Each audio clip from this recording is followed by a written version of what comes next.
मैंने बोला कि लेट अस सपोज, अच्छा जितनी भी कहानी बोलूंगा वो कंडक्टर के लिए होगा। किसके लिए होगा? कंडक्टर के लिए। यानी अभी से अगर जो कैपेसिटर में कहीं पर बोल रहा हूं तो basically I am discussing about conductor. मतलब कि जो भी प्रॉपर्टीज कंडक्टर फॉलो करती है वो प्रॉपर्टीज कैपेसिटर में थोड़े थोड़े अप्लीकेबल होंगे, क्योंकि कंडक्टर से बना हुआ होगा कुछ डिवाइस और वो उसको हम लोग कैपेसिटर बोलते हैं। तो जो कंडक्टर में प्रॉपर्टीज होगी वो कैपेसिटर में भी प्रॉपर्टीज होगी। तो भैया कंडक्टर में कौन सी प्रॉपर्टीज यहाँ पे अप्लीकेबल है? तो मैंने बोला कि वही वाली प्रॉपर्टीज बेटा, कि जो इलेक्ट्रिक फील्ड होता है इनसाइड अ कंडक्टर वो क्या होता है? जीरो। अच्छा दूसरी बात, electric field outside the conductor क्या होता है? Perpendicular to the surface. तीसरी बात कि भाई सरफेस ऑफ द कंडक्टर क्या होता है? तो वो बोलोगे इक्विपोटेंशियल। मतलब बहुत सारी बातें, बस यही तीनों तीनों बातों को मैं यूज करूंगा, ठीक है, धीरे धीरे। तो देखिए सबसे पहले हम लोगों ने क्या बोला कि एक इस तरीके से हम लोगों ने कुछ ये ले लिया, स्फेयर ले लिया, ठीक है। मतलब conducting sphere, this is a conducting sphere, ऐसा हम लोगों ने माना कि ये कंडक्टिंग स्फेयर है। अगर जो इस बात को आप फील कर, जो अभी मैं ये लेक्चर लूंगा इस लेक्चर को फील कर लेते हो तो बहुत बड़ी बात हो जाएगी। मतलब आपको एग्जैक्ट कंडक्टर फील आ जाएगा, एग्जैक्ट कंडक्टर फील आ जाएगा। तो अगर जो कंडक्टर है तो इस पे मैंने चार्ज यहाँ पर इस तरीके से बोल दिया, मतलब एग्जैक्ट कैपेसिटर को आप फील कर लेंगे इस चैप्टर में। उसके बाद तो सारे डेरिवेशंस होंगे, सारे क्वेश्चंस होंगे, तो वो किसी को समझ में आते हैं किसी को नहीं समझ में आते क्वेश्चन, तो वो तो उसकी एबिलिटी होती है थोड़ी थोड़ी दिमाग की ना, कि कौन कितना स्ट्रांग दिमाग से है, कौन कितना जल्दी समझ में आ जाता। मतलब समझ तो सबको आएगा, किसी को एक बार में किसी को दो बार में, ठीक है।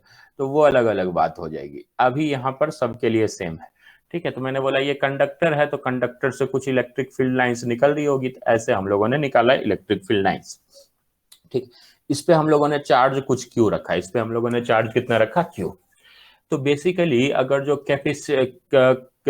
कैपेसिटर बोलते हैं या कैपेसिटी बोलते हैं, कैपेसिटर का जो वर्ड होता है वो कैपेसिटेंस होता है, जिसे मतलब आपको दो याद होगा। तो एक होता था रेजिस्टर और एक होता था रेजिस्टेंस। क्या किसी को पता है रेजिस्टर और रेजिस्टेंस क्या है? मैंने बोला रेजिस्टर, ध्यान दीजिएगा आपको मैं थोड़ा सा रिकॉल करवाता हूं। Resistor is a device which oppose the flow of current. Resistor is a device, yeah, is a material which oppose the flow of current. But what is resistance? If you will take what is resistance, it means the ability of resistor to oppose the current is known as resistance. या the property of resistor to oppose the current is known as resistance, ठीक है। तो register device है, register is a device, register is a device and resistance is a property. बहुत अच्छे से clear रखिए, register is a device and resistance is a property. In the same way capacitor is a device and capacitance is the property, capacitance is the property, ठीक है। अच्छा capacitor क्या है? वो कंडक्टर जो चार्ज को स्टोर करता है। किसको स्टोर करता है बेटा? चार्ज को। मैंने बताया ना चार्ज को स्टोर करने वाला बैटरी भी होता है, लेकिन इसमें क्या अंतर होता है कि ये इंस्टेंट चार्ज स्टोर करता है और इंस्टेंट रिलीज कर सकता है। इंस्टेंटली क्या कर सकता है? रिलीज। तो अब अगर जो कैपेसिटेंस को कोई डिफाइन करना चाहे, कोई कैपेसिटेंस को डिफाइन करना चाहे, तो मैं बोलूंगा ये एनवी सर का डेफिनेशन है, द एबिलिटी ऑफ कंडक्टर, कोई भी कंडक्टर, कंडक्टर मतलब कैपेसिटर, यहां पर कंडक्टर लिखे या कैपेसिटर लिखे, the ability of conductor to hold the charge, to hold the charge is known as capacitance, is known, मैं डेफिनेशन लिखाऊंगा आराम से, इज नोन एज कैपेसिटेंस। मैं डेफिनेशन अलग से अभी लिखाऊंगा, पर एक लाइन में जो आपको अगर जो वाइवा में बोलना है तो वो ये है। ये नोट्स में मैं रहने दूंगा, यहीं पर रहने दूंगा, साइड में रहने दूंगा इस चीज को बस। लेकिन ये बात समझिए कि वाइवा में पूछते हैं कि what do you mean by capacitance, तो आप क्या बोलेंगे? The ability of conductor to hold the charge, ability of, कोई भी कंडक्टर क्या करता है, अपने चार्ज होल्ड करता है या चार्ज को स्टोर करता है। तो मैं बोलूंगा जितना ज्यादा चार्ज स्टोर कर रहा है यानी उसकी उतनी कैपेसिटी ज्यादा है, यानी उसकी उतनी कैपेसिटेंस ज्यादा है। वर्ड देखो, बहुत अच्छा रिलेटेबल वर्ड है। Ability to hold the charge is known as capacity, is known as capacitance. थोड़ा सा आगे हम लोगों ने बढ़ाया, धीरे धीरे धीरे धीरे हम लोग फिर डेफिनेशन अलग बनाएंगे, वो अलग बात है, लेकिन हम लोगों ने एक सिंपल सा बना दिया कि अलग अलग कंडक्टर है तो अलग अलग वो क्या करेगा, चार्ज स्टोर करेगा। अलग अलग कंडक्टर है तो वो अलग अलग क्या करेगा, चार्ज स्टोर करेगा। देखो यहाँ पर धीरे धीरे यहाँ पर से एक डेफिनेशन यहाँ पर धीरे धीरे बनाया, एक समझो इस तरीके से हम लोगों ने क्या किया कि यहां से, अच्छा देखो, अगर जो इस पे चार्ज Q है तो इसका पोटेंशियल क्या होगा, पोटेंशियल क्या होगा, कोई पोटेंशियल लिख सकता है? इस कंडक्टर का पोटेंशियल होगा KQ अपॉन R। तो potential will be KQ upon R ना, सबको याद है कि सरफेस पे जो इसका पोटेंशियल होता है वो कितना होता है बेटा, KQ अपॉन R।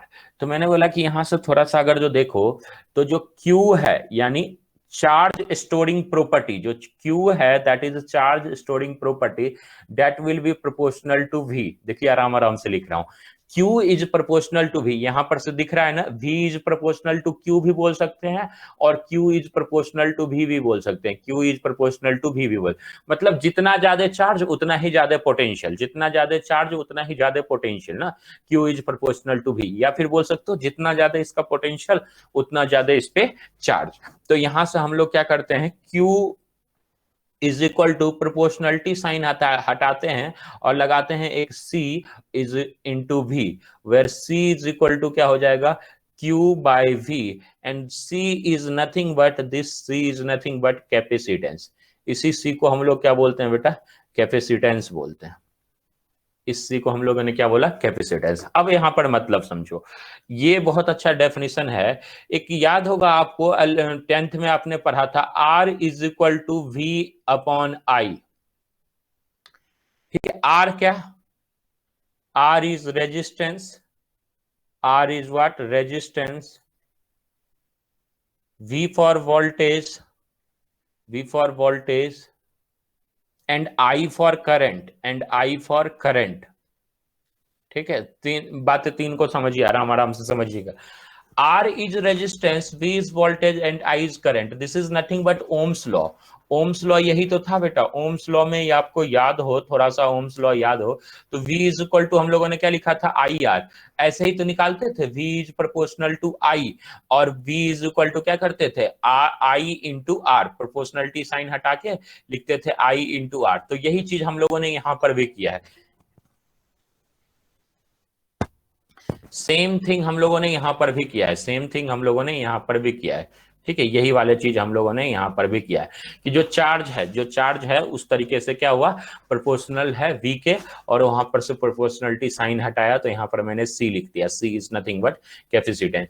और Q क्या, Q क्या हो गया भाई, Q तो हो गया चार्ज, Q हो गया चार्ज, और V for voltage, V for voltage charge, और ये V फॉर वोल्टेज ही है। ठीक है, कोई दिक्कत नहीं। अच्छा एक बात बताओ, मतलब ये सब अब थोड़ा दो तीन बातें मैं आपसे पूछूंगा, फिर मैं अब चैप्टर पे इन कर चुका हूं, मतलब बहुत सारी बातें मैंने लिख दी है, तो यानी चैप्टर पे इन हो चुका हूं, ऑलरेडी इन हो चुका हूं। अच्छा, सबको बताना है, सबको बताना है कि रेजिस्टेंस और करंट और वोल्टेज में मैंने एक रिलेशन लिखा है, यहां पर देखिए, रेजिस्टेंस करंट और वोल्टेज में एक रिलेशन लिखा है, ये सबको दिख रहा है, रेजिस्टेंस करंट और वोल्टेज के बीच में रिलेशन। तो क्या resistance is proportional to V, resistance is inversely proportional to I। ठीक है, ये फर्स्ट स्टेटमेंट, स्टेटमेंट 2 पहला स्टेटमेंट हम लोग लिखते हैं। ठीक है, ये है स्टेटमेंट 2। ठीक है, तो ऑप्शंस में देता हूं, 4 ऑप्शंस देता हूं, both are correct, both are wrong, C है 1 करेक्ट, D है 1 correct 2 wrong, 2 correct 1 wrong. Which one is the right answer?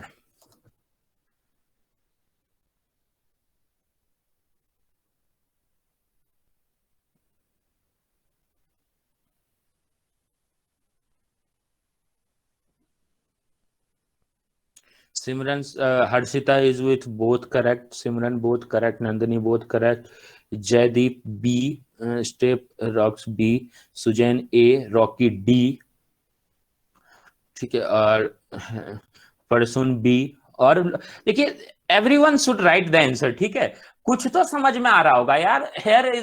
here is a mathematical relation and you should know what is we can conclude from that particular statement. Someone is saying d r is proportional to b, r is proportional to 1 upon I, inversely proportional जैसे मैंने बोला। तो सम में Sania is with D, Utsav with D, Gaurav with B, Pragya with A, Disha with D, ठीक है।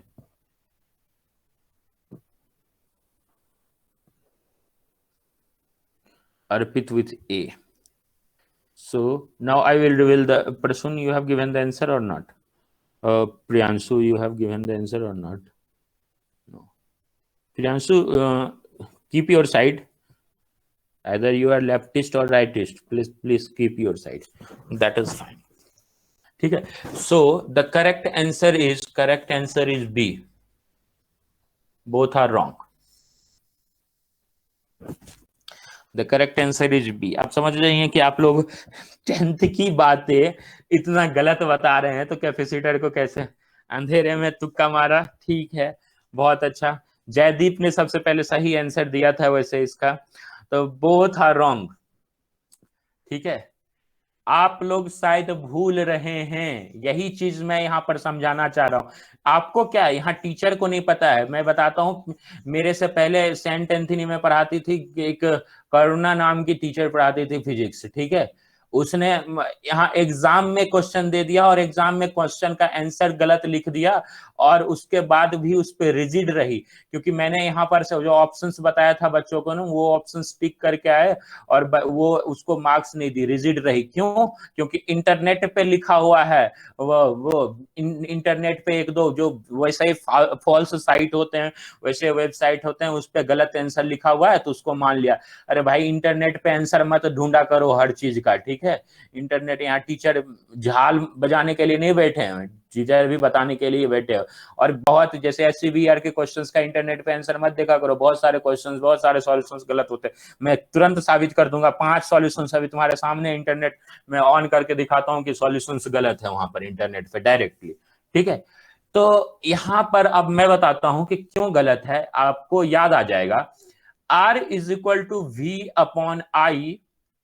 देखिए, R is constant, R is constant, ये कांस्टेंट था बेटा, ठीक है। डिपेंड किस पे डिपेंड करता है? Depends on the geometrical parameter. अब किसी को याद हो तब अब याद आएगा, geometrical parameter only, depends on geometrical parameter only. Geometrical parameter भैया मतलब R इज इक्वल टू होता था रो L अपॉन A, यानी length of conductor area of cross section पे डिपेंड करता था, ना कि वोल्टेज और करंट पे। वोल्टेज और करंट आपस में रिलेटेड है, voltage is proportional to I, यानी आप तुम वोल्टेज बढ़ाओगे तो करंट भी बढ़ जाएगा, लेकिन R कांस्टेंट रहेगा। वोल्टेज घटाओगे तो करंट भी घट जाएगा, लेकिन R कांस्टेंट रहेगा। यानी वोल्टेज और करंट में आपस में रिलेशन है। जैसे ही तुम देखो, रेजिस्टेंस तो मैंने जो लगा दिया कंडक्टर वही तो है। अब यहां से क्या हुआ, ये रहा रेजिस्टेंस, मान लेते हैं ये रेजिस्टेंस R है, यहां पर वोल्टेज लगा दिया मैंने V, तो इसमें करंट जाएगा V इज इक्वल टू क्या हो जाएगा, V is equal to I into R, ohm's law से। उसके बाद मैंने बोला कि आपने वोल्टेज 2 भी कर दिया तो करंट 2 टाइम्स हो जाएगा, लेकिन ये जो है वो सेम रहेगा, रेजिस्टेंस सेम रहेगा। रेजिस्टेंस इस पे नहीं डिपेंड करता है। रेजिस्टेंस किस पे डिपेंड करता है? रेजिस्टेंस उस पे डिपेंड करता है कि ये जो नेचर ऑफ मटेरियल है, इस मटेरियल का फिजिकल प्रॉपर्टी चेंज हो रहा है कि नहीं, मतलब ज्योमेट्रिकल प्रॉपर्टी चेंज हो रहा है कि नहीं, यानी इसका लेंथ और area of cross section change हो रहा है कि नहीं। इस पे डिपेंड करता ही नहीं है कि आपका वोल्टेज और करंट क्या है, इस पे डिपेंड करता ही नहीं कि वोल्टेज और करंट क्या है। Am I clear to all? और ये चीज हम लोगों ने बहुत बोला था, resistance is proportional to length, resistance is proportional inversely proportional to area of cross section, बहुत सारी बातें थी, याद होना चाहिए, सबको याद में आना चाहिए। बहुत अच्छे लोग, बड़े लोग, ठीक है, ये बस आपको बताने के लिए कहानी थी। ठीक है। ओके ओके मेरे बेटे लोग, अब मुझे बहुत खुशी हुई कि ये बात आपको एक बार समझ में आ गई, ये बात बहुत आपको फील हो गई कि हाँ, ये रेजिस्टेंस के बारे में भैया आपने सही बताया कि वोल्टेज बढ़ाओगे तो करंट बढ़ जाएगा, लेकिन ओवरऑल जो रेशियो रहेगा ना, resistance is the ratio of voltage by current. अब देखो पढ़ने का तरीका ही चेंज हो गया। Resistance is the ratio of voltage and current. If you will increase voltage then current will ultimately increase and the ratio will be same. मतलब initially 5 volt upon 2 मान लेते हैं, दैट इज द रेजिस्टेंस। अगर जो ये 10 हो जाएगा तो ये ऑटोमेटिकली 4 हो जाएगा, तो दोनों का रेशियो अभी भी सेम है। ये अगर जो 20 हो जाएगा तो ये हो जाएगा आपका 8 हो जाएगा, लेकिन दोनों का रेशियो अभी भी सेम है। वैसे डिक्रीज करोगे तो दोनों डिक्रीज होगा, इंक्रीज करोगे तो दोनों डिक्रीज करेगा, बट वोल्टेज जो मतलब sorry the resistance will remains the same. Similarly यहां पर सुनो, सिमिलरली कि C is equal to Q by V, यानी कि जो C है कैपेसिटेंस, ये कांस्टेंट है। ये ना तो चार्ज पे डिपेंड करता है ना ये वोल्टेज पे डिपेंड करता है, ये सिर्फ और सिर्फ फिजिकल पैरामीटर पे डिपेंड करता है। फिजिकल पैरामीटर मतलब area of cross section, length, ऐसे वाले चीज पे डिपेंड करेगा, ना ही ये चार्ज पे डिपेंड करेगा, ना ही ये वोल्टेज पे डिपेंड करेगा।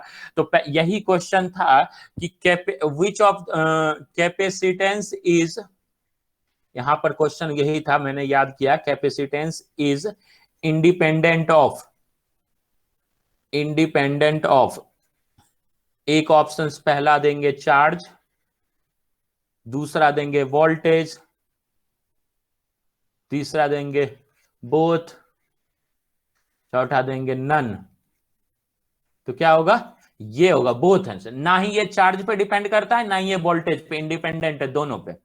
ठीक है, तो ऐसा ध्यान रखेंगे, ये चीजें ध्यान रखेंगे। ठीक है, तो ये मैं बोल तो रहा हूं, मतलब बहुत बेसिक क्वेश्चंस, बहुत छोटे सा क्वेश्चन से शुरुआत कर सकते हैं इस चैप्टर का, बहुत प्यारा सा क्वेश्चन से शुरुआत कर सकते हैं। मैं क्वेश्चन नहीं लिख रहा हूं यहाँ पर, बस आपको बता रहा हूं कि ये क्वेश्चन था और उसमें मतलब उसने मतलब कि डिपेंड करता है चार्ज पे, प्रूफ कर दिया था। ठीक है, एक दो आप देखोगे ना वेबसाइट पे तो है प्रूफ कि चार्ज पे डिपेंड करता है, कि चार्ज बढ़ाओगे तो वोल्टेज मतलब थोड़ा सा कैपेसिटेंस बढ़ेगा, डायरेक्टली प्रोपोर्शनल, ऐसा बोल देते हैं ना वो, कि C is equal to Q by V है तो बोल देते हैं charge capacitance is directly proportional to charge. ये गलत है भाई, दिस इज रॉन्ग।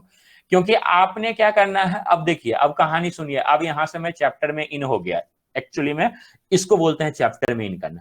जैसे देखो मैंने क्या बोला यहाँ पर दिशा, ये जो कंडक्टर है, ये कंडक्टर को बेटा आपने क्या किया, कंडक्टर पे आपने चार्ज बढ़ाया, you will increase the charge of this conductor, you will increase the charge of this conductor. So ultimately voltage will increase, because what, voltage is nothing but kq upon r।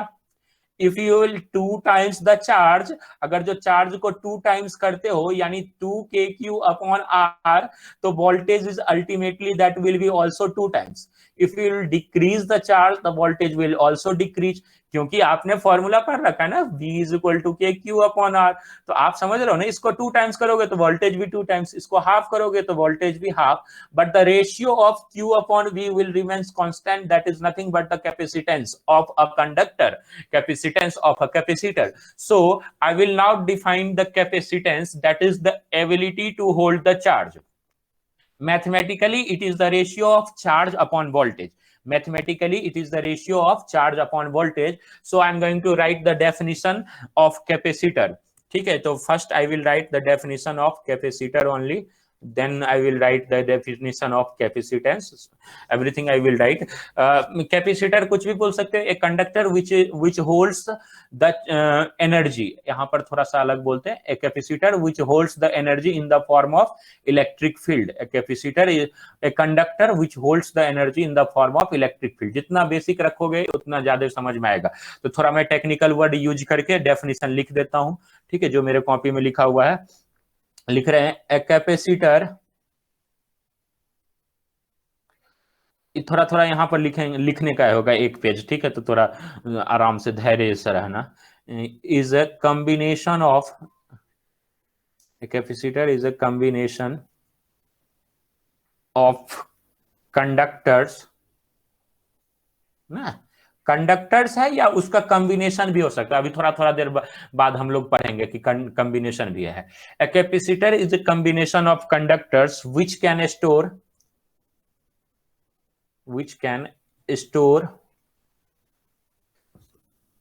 Electrostatic. अगर कोई teacher ये गलत करने की कोशिश करे तो उसके मुंह पे तमाचा मार सकते हो, ठीक है, कोई दिक्कत नहीं, ये डेफिनेशन एकदम दुनिया में वैलिड है। इलेक्ट्रोस्टैटिक पोटेंशियल एनर्जी, बहुत चीजें इसमें कंफ्यूजन है टीचरों के बीच में, ठीक है, तो आप उससे घबराए नहीं, आप बस बोले इन द फॉर्म ऑफ, और सीबीएसई में लिख क्या है, सीबीएसई में बहुत सारे टीचर को पता है, फॉर्म ऑफ इलेक्ट्रिक फील्ड, ठीक है। यहाँ पर भले टीचर का नहीं पता हो सकता है एनटीएस में, सेंट्रल में, लेकिन वहां पर पता होगा, ठीक है, ठीक है। पहला हम लोगों ने बात किया, चलिए थोड़ा सा और आगे बात करते हैं। अब यहाँ पर कैपेसिटेंस लिखता हूं। वैसे तो कैपेसिटेंस का मतलब आपने समझ लिया है क्या, the ability to hold the charge, बस उसी चीज को थोड़ा सा मैं अब दूसरे तरीके से लिख रहा हूं। कैपेसिटेंस, आप चाहे तो नोट्स को यहां से शुरू कर सकते हैं, वो डायग्राम बना के यहां से नोट्स को शुरू कर सकते हैं, ठीक है, that will be fine. The capacitance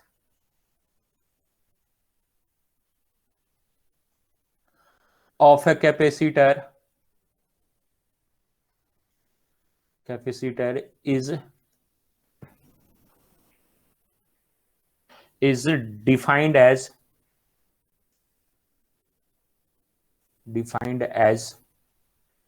amount of charge stored by the capacitor, या amount of charge, वही है बात हुआ, stored by, अच्छा मुंह पे तमाचा मार सकते हैं, इसका मतलब ये नहीं कि थप्पड़ मार दिया, मतलब जवाब दे सकते हैं, ठीक है, उसका मतलब शाब्दिक अर्थ निकाले, ठीक है, थोड़ा शाब्दिक अर्थ पे न जाए, मतलब ये स्टोर्ड बाय द कैपेसिटर, ऐसा नहीं कि अभिषेक सर ने, तो अभिषेक भैया ने बोला कि तमाचा मारने, मैंने मार दिया इनका,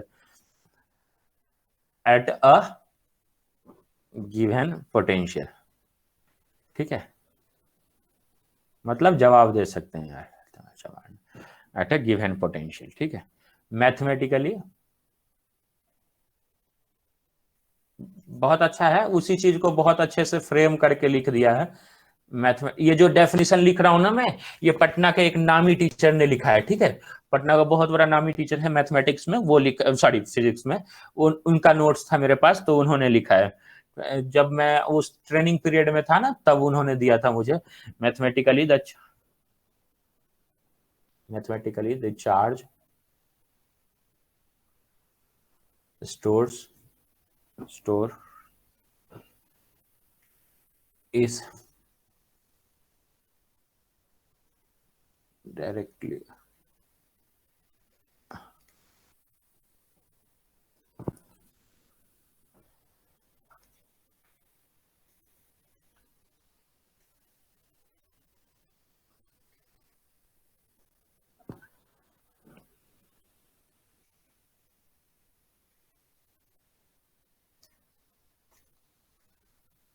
थोड़ा सा वेट कर लो, कोई दिक्कत नहीं, थोड़ा धैर्य रखो, ठीक है, कंडक्टर, ठीक है, तो यही चीज मैंने यहाँ पे लिखा, Q is proportional to V, तो Q is equal to CV, where C is constant, C is known as capacitance, C is known as capacitance, this is capacitance, ठीक है, तो यहां से C का फॉर्मूला आ जाएगा क्या, Q अपॉन V, बस यही पूरे फॉर्मूले पे चैप्टर खत्म हो जाएगा, ठीक है, single, no need extra formula कोई भी नहीं है, एक ही फॉर्मूला पे है पूरा का पूरा चैप्टर, ठीक है।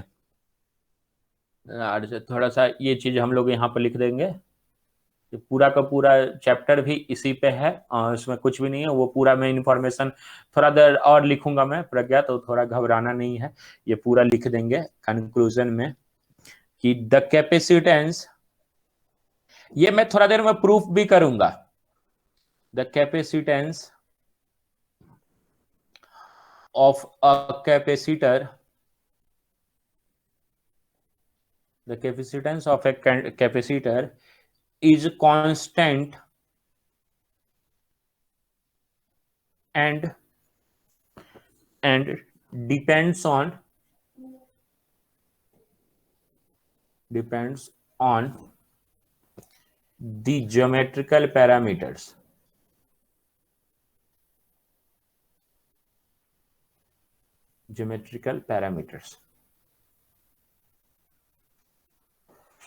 किसी भी कैपेसिटेंस है वो कांस्टेंट रहता है, सिर्फ और सिर्फ किस पे डिपेंड करता है, तो that is geometrical parameter, nothing else, only geometrical parameters. ठीक है, किस पे डिपेंड करता है, तो सिर्फ और सिर्फ जो है वो ज्योमेट्रिकल पैरामीटर्स होता है। इसमें एक्सप्लेनेशंस लिख देते हैं, ये भी जरूरी है कि आपको एक्सप्लेनेशन याद रहे। जो भी बातें मैंने बोली है वो पूरी की पूरी बातें लिख रहा हूं बस, ठीक है, वही पूरा लिखेंगे। as the potential difference across a capacitor, ये पूरा वही पटना वाला का लिखा हुआ है, across a capacitor, ठीक है, increases the charge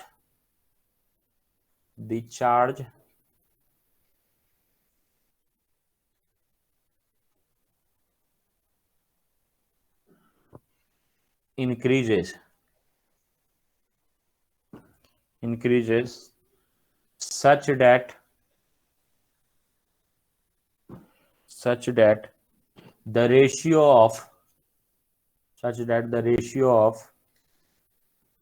of charge to the voltage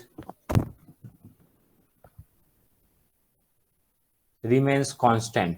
मतलब वही वाली बात जो मैंने लिखा था थोड़ा देर पहले कि चार्ज आप लोग इंक्रीज करोगे तो वोल्टेज भी इंक्रीज करोगे तो चार्ज इंक्रीज हो जाएगा, so that the ratio of charge voltage always remains constant, and this constant is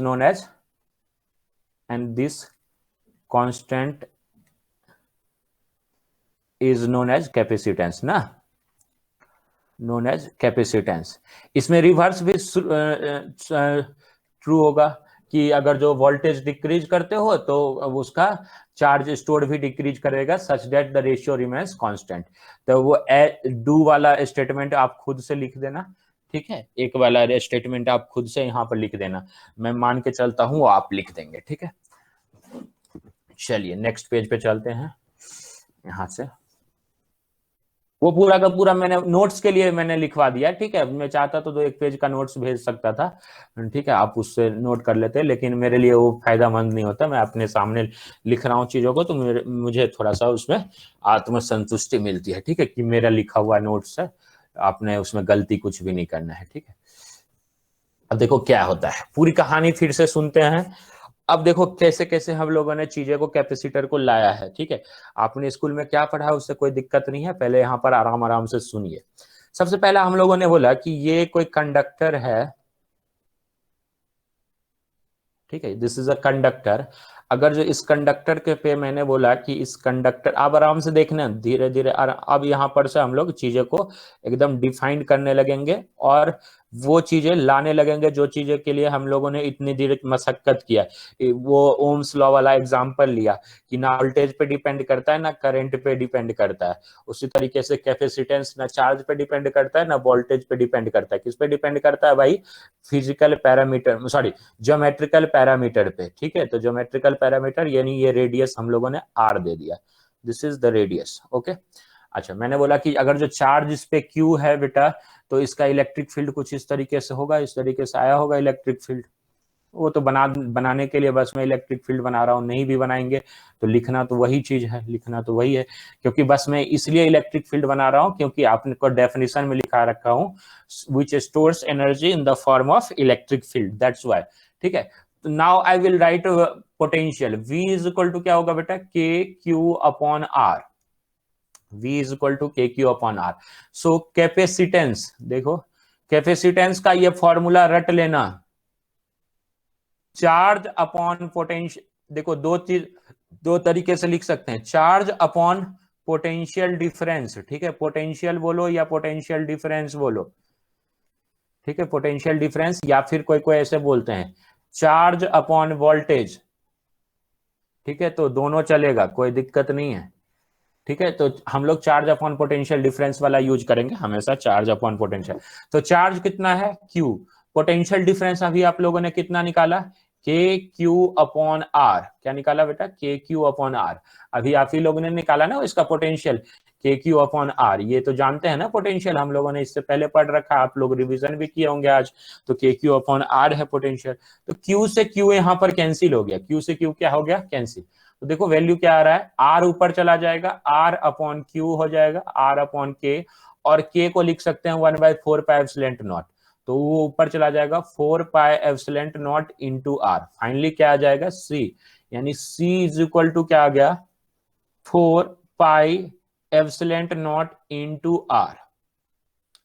अब देखो जो कैपेसिटेंस आया है ये निखर के आया, नहीं बोलते हैं कि इससे पहले मेरा बार बार वो था, अब जो मेरा निखार आया है वो एकदम निखर के आया है। ठीक है, वो अगर जो तुमने देखा हो सुना होगा जाकिर खान का।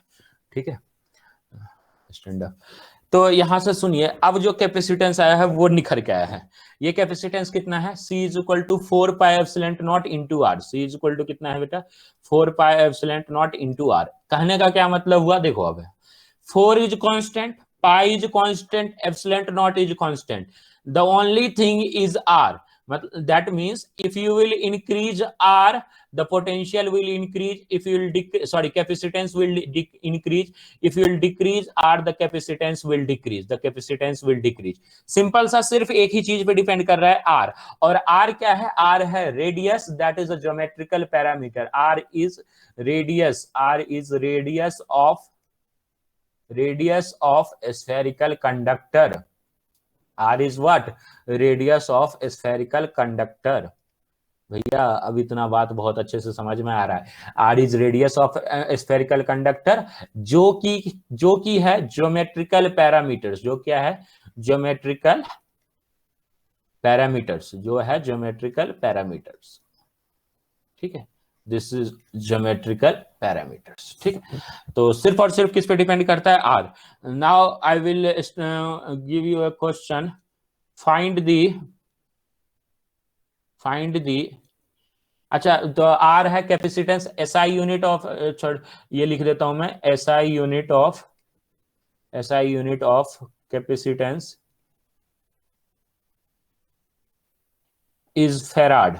ठीक है, फेराडे साइंटिस्ट है, फेराडे उसी के से आया है। जैसे एसआई यूनिट ऑफ रेजिस्टेंस क्या है, ओम है, उसी तरीके से इसका फेराड है। ठीक है, बस ध्यान रखेंगे, ये एक नोट में हम लोगों ने लिख दिया पॉइंट्स। ठीक है, क्वेश्चन है बेटा, क्वेश्चन का आंसर फटाफट में लिखो। Find the capacitance of earth. जल्दी से solve this question, find the capacitance of earth. Start solving.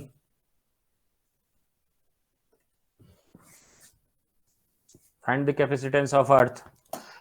सबको पता है earth is a conductor, everyone know earth is a conductor, that is a spherical conductor. ठीक है, तो we can find the capacitance of earth also.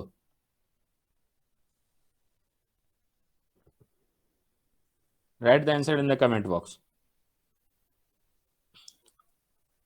कहां रह गई थी अनुष्का बेटा आप, 1:50 पे आई आप। रेडियस ऑफ अर्थ, अबे भाई ये भी मुझे बताना पड़ेगा।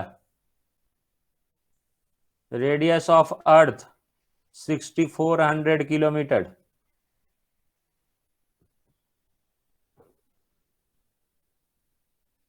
Okay Babu, okay. Radius of earth is 6400 kilometre.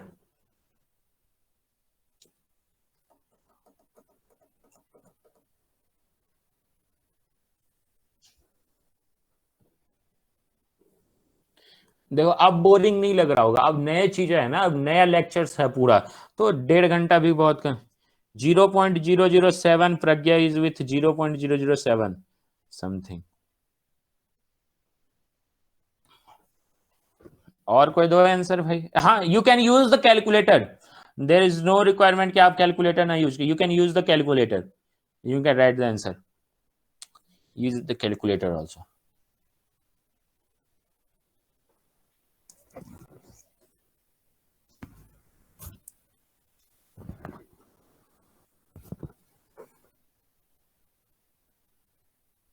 बताओ भाई, चैप्टर का फ्रेमिंग ही अलग हो जाता है, मतलब चलिए बहुत अच्छा, दैट इज फाइन।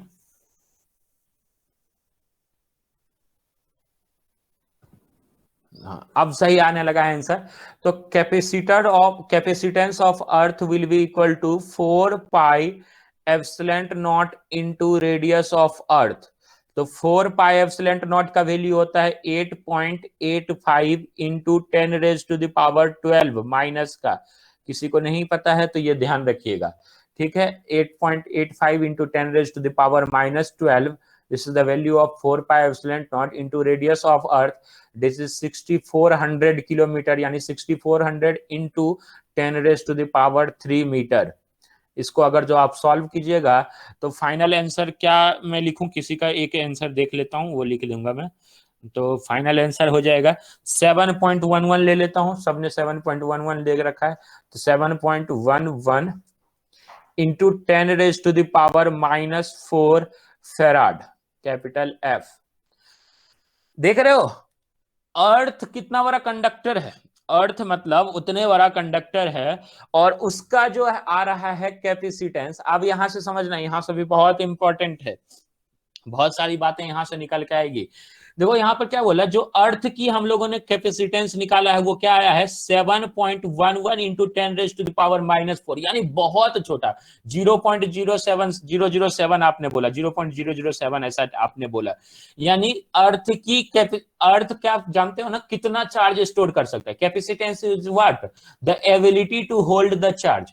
तो अर्थ तो तुम जानते हो इनफाइनाइट चार्ज होल्ड कर सकता है, लेकिन कैपेसिटेंस क्या आ रहा है 7.11 इंटू 10⁻⁴, यानी अर्थ की कैपेसिटी ही उतनी कम आ रही है। तो जो हम लोग कैपेसिटर यूज करते होंगे, समझ लो उसकी कैपेसिटी कितनी आती होगी।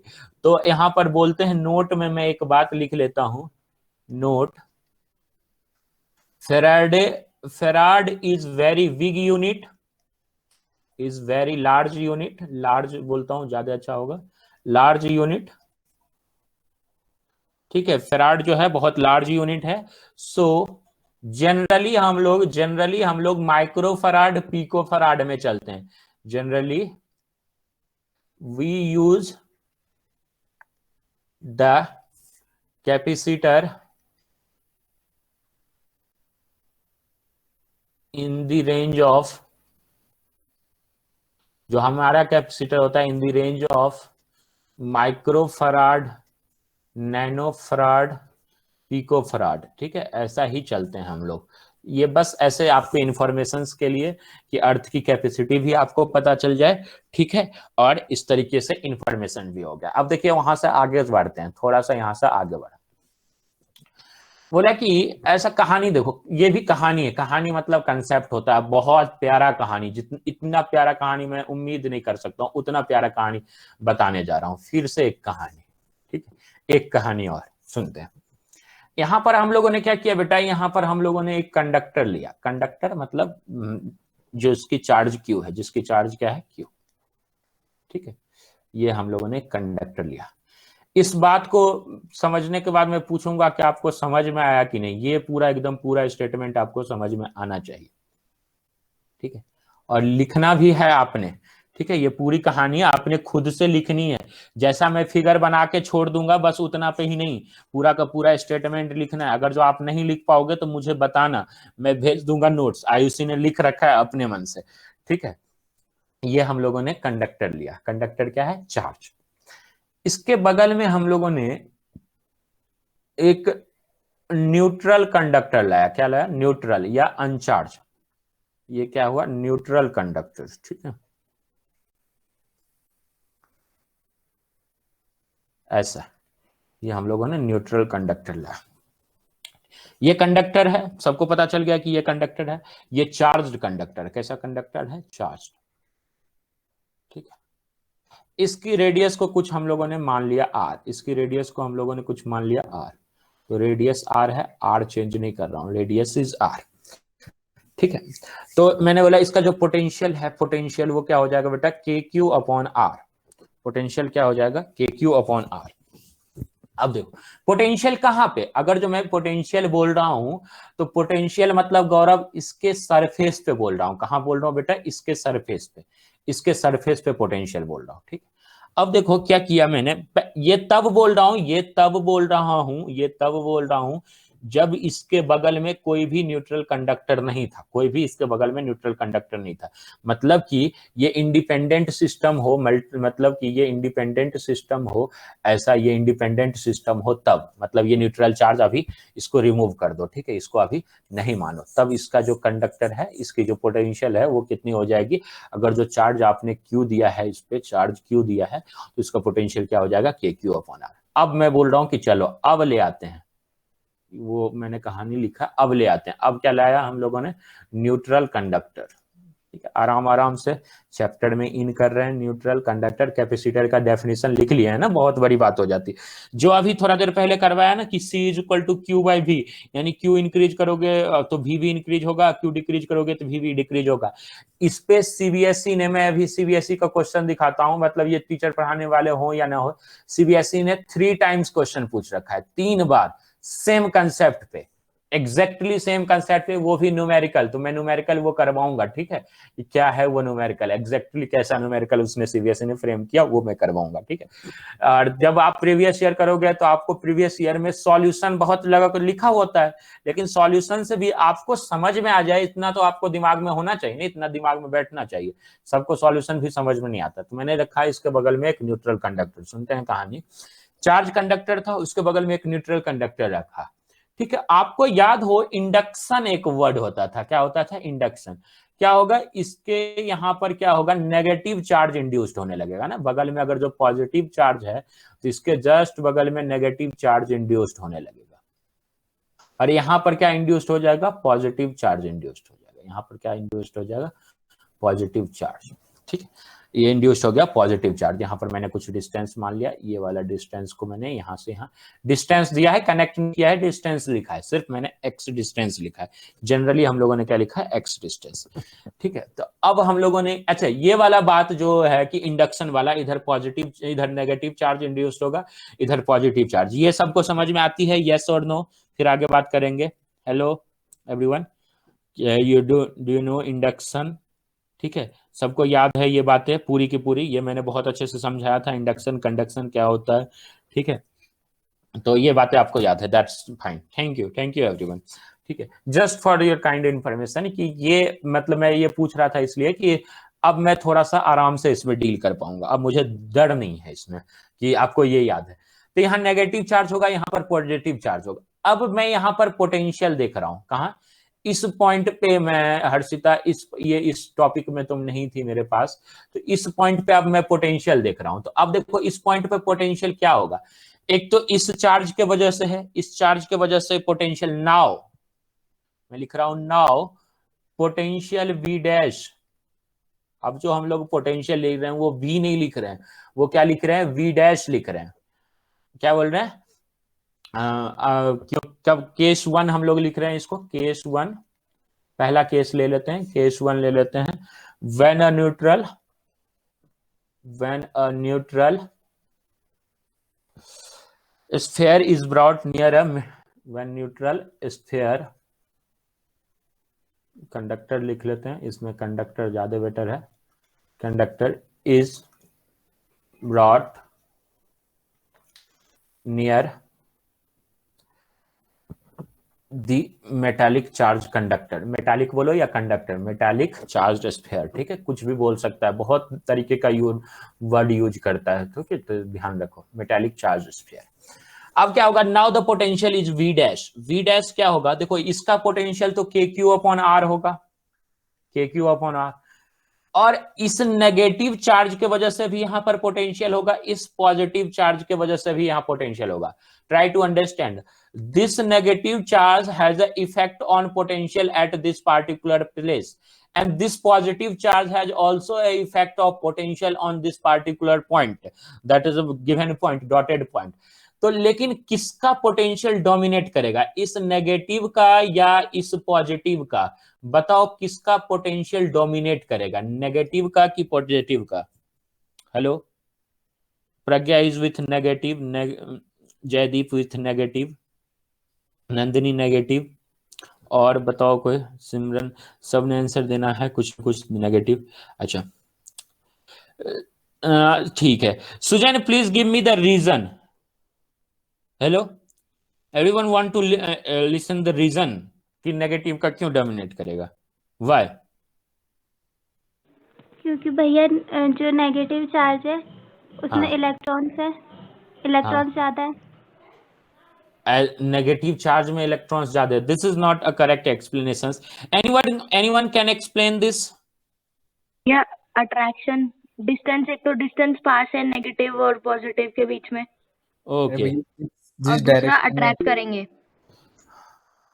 जिस shorter, डायरेक्शन में, Nandini is with and right answer, that is shorter distance. Same charge induced होगा, negative भी, same charge positive भी introduce होगा, negative charge is closer, that's why the potential of this that will be negative।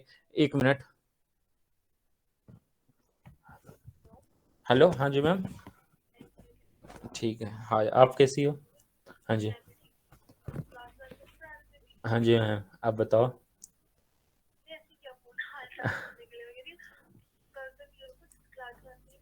हाँ हाँ, class में ही था।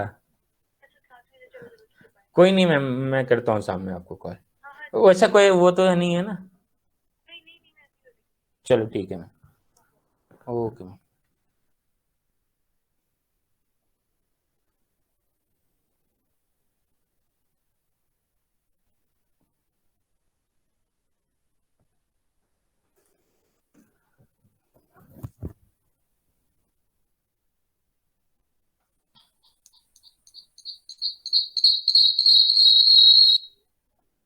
हाँ, तो जो एक्सप्लेनेशंस नंदिनी ने दिया था मेरे पास, वो चैट तो डिलीट हो गया क्योंकि मोबाइल हट गया ना, तो चैट डिलीट हो गया। क्योंकि देखो same amount of negative charge है, same amount of positive charge है। नेगेटिव चार्ज चूंकि यहाँ पर बगल में है, थोड़ा क्लोजर है। हाँ,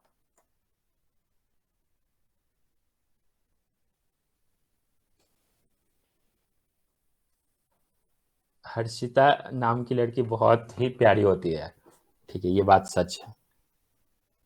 गुड हर्षिता बेटा, यू आर ऑल्सो बहुत प्यारी, ठीक है। हर्षिता से तो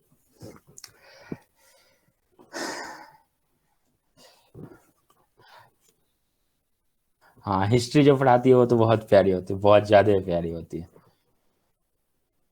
तुम जानती हो हर्षिता, हर्षिता को?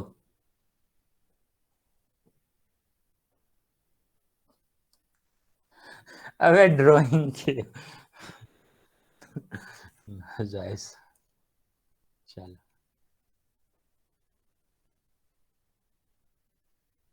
सीनियर इनकी नहीं थी ये, हम प्रियांशु लोगों की सीनियर होगी वो, इसकी तो कहाँ से होगी। हिस्ट्री आर्ट्स है, नहीं बोलते हैं प्यार करना एक कला है, मतलब आर्ट्स है, और मैं साइंस का स्टूडेंट हूँ।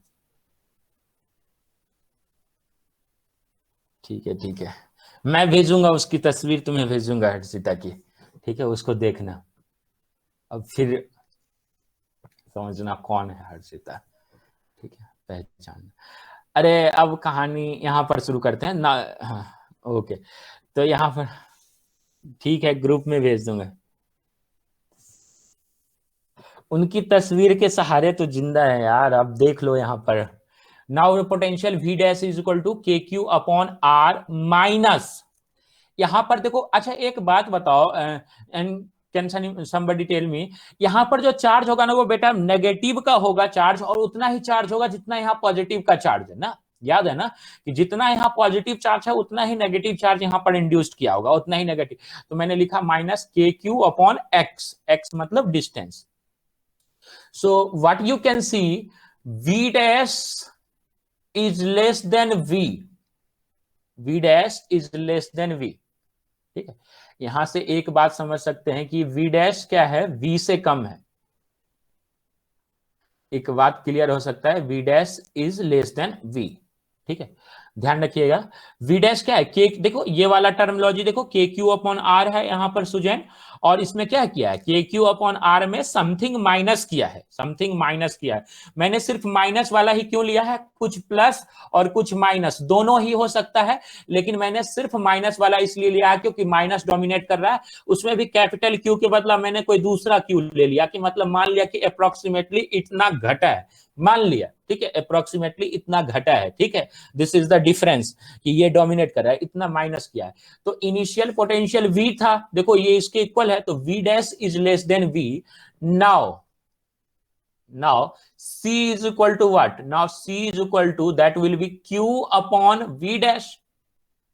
अरे यहां पर चार्ज तो चेंज नहीं हुआ है ना, चार्ज अभी भी यहां पर कितना होगा, क्योंकि बगल में क्या था, न्यूट्रल था, बगल में क्या था, न्यूट्रल कंडक्टर था। ये साइंटिस्टों ने करके देखा, ये साइंटिस्ट ने करके देखा है, देखो वो बात मैं बता रहा हूं, ये साइंटिस्ट ने करके देखा। ये पूरा का पूरा एग्जांपल मैं एनवी सर से ले रहा हूं, ठीक है, ये एग्जांपल मैंने नहीं पढ़ा था, ठीक है, ये पढ़ाने वक्त मैं पढ़ा रहा हूं, पिछले साल से मैं पढ़ा रहा हूं, इससे पिछले वाले बैच में नहीं पढ़ाया था, अनुराग पांडे वाला बैच में नहीं पढ़ाया था, वो आयुषी वाले बैच में ये चीज पढ़ाया। तो धीरे धीरे जब पढ़ाते जा रहा हूं तो और इंप्रूव करते जा रहा हूं, और अच्छी अच्छी बातें पढ़ाते जा रहा हूं, ठीक है। नाउ तो C is equal to Q upon V dash, that is C dash। now the new capacitance that will be Q upon V dash, so you can say that C dash is greater than C, you can say that C dash is greater than C। कैसे भाई, देखो अब देखो, पहले था C is equal to क्या, Q upon V, अब तुमने यहां पर V डिक्रीज किया है, V डिक्रीज किया है, रिमेन्स Q कांस्टेंट, Q को कांस्टेंट रखते हुए V डिक्रीज किया है, ऐसा नहीं कि सिर्फ V डिक्रीज किया है तो अब तो Q डिक्रीज हो जाता, ध्यान रखिएगा।